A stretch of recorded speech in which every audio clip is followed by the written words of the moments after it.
Hello दोस्तों, आज हम महाभारत कथा के भाग 1 की शुरुआत करने जा रहे हैं। भाग 1 में हम कुरुवंश की उत्पत्ति के बारे में कथा सुनेंगे।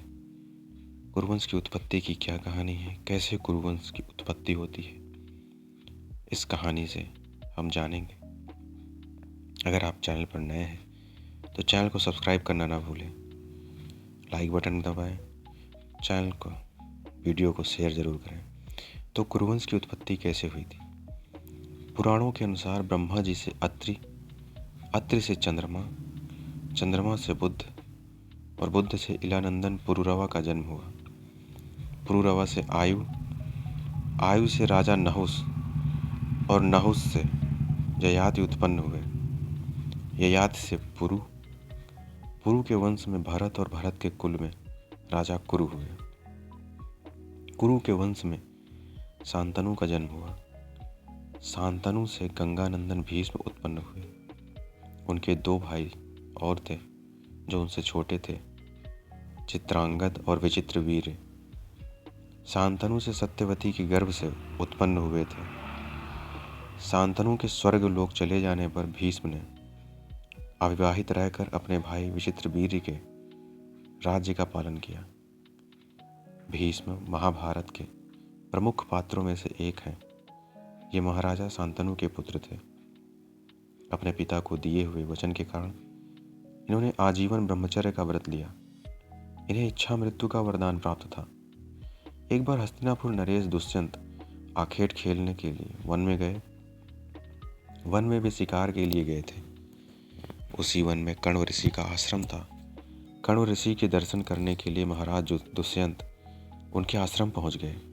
पुकार लगाने पर एक अति लावण्यमयी कन्या ने आश्रम से बाहर निकलकर कहा, हे राजन, महर्षि तो तीर्थ यात्रा पर गए हैं, किंतु आपका इस आश्रम में स्वागत है।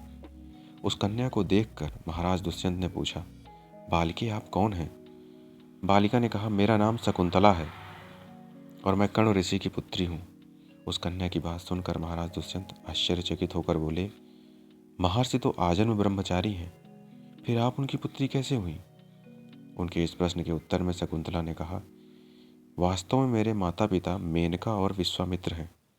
मेरी माता ने मेरे जन्म होते ही मुझे वन में छोड़ दिया था, जहाँ पर शकुंत नामक पक्षी ने मेरी रक्षा की, इसलिए मेरा नाम शकुंतला पड़ा।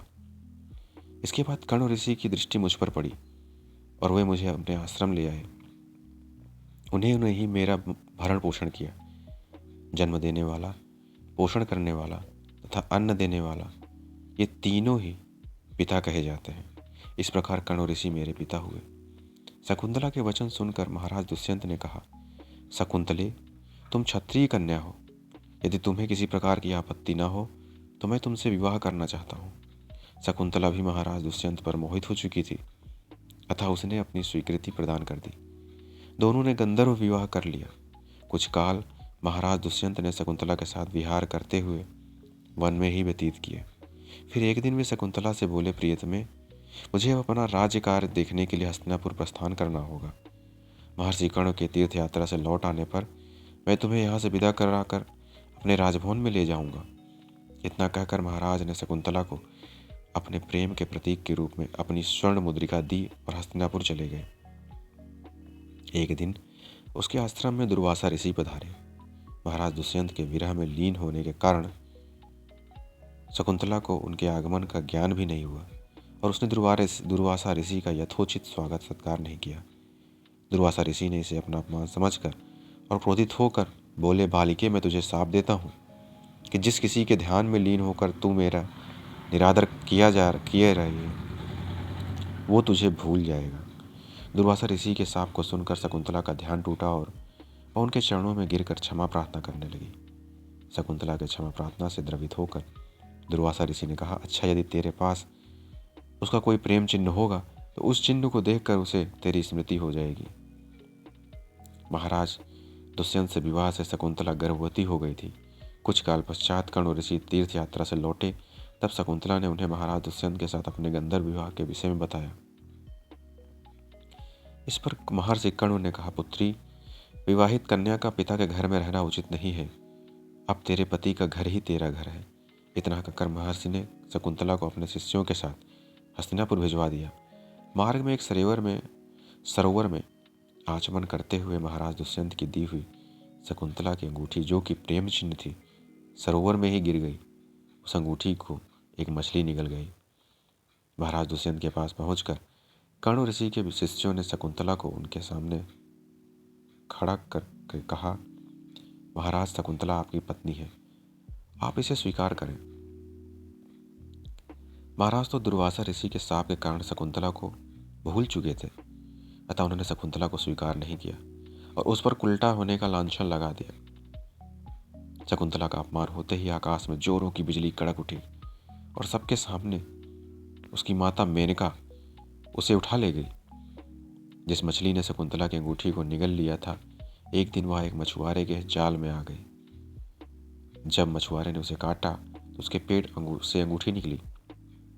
मछुआरे ने उस अंगूठी को महाराज दुष्यंत के पास भेंट के रूप में भेज दिया। अंगूठी को देखते ही महाराज को शकुंतला का स्मरण आ गया और वे अपना कृत्य पर पश्चाताप करने लगे। महाराज ने शकुंतला को बहुत ढूंढवाया, किंतु उसका पता नहीं चला।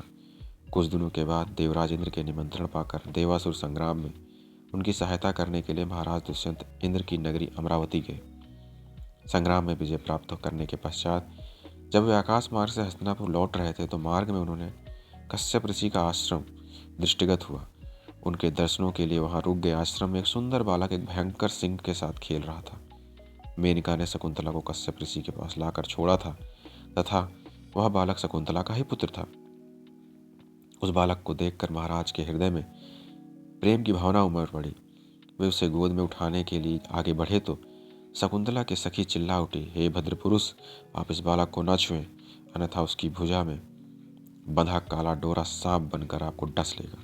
यह सुनकर भी दुष्यंत स्वयं को रोक ना सका और बालक को अपने गोद में उठा लिया। अब सखी ने आश्चर्य से देखा कि बालक के भुजा में बंधा काला कंडा पृथ्वी पर गिर गया है। सखी को ज्ञात था कि बालक को जब कभी भी उसके पिता अपने गोद में लेगा, वह काला डोरा पृथ्वी पर गिर जाएगा। सखी ने प्रसन्न होकर समस्त वृत्तांत शकुंतला को सुनाया। शकुंतला महाराज दुष्यंत के पास आई। महाराज ने शकुंतला को पहचान लिया।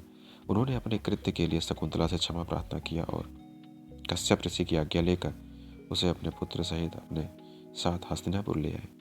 महाराज दुष्यंत और शकुंतला के उस पुत्र का नाम भरत था। बाद में वे भरत महान प्रतापी सम्राट बने और उन्हीं के नाम पर हमारे देश का नाम भारतवर्ष पड़ा। कहानी आपको कैसी लगी कमेंट में ज़रूर बताएं। चैनल को सब्सक्राइब करना ना भूलें और दूसरों के साथ शेयर करें। ऐसे ही कहानी के लिए अगले भाग के लिए इंतज़ार करें। धन्यवाद।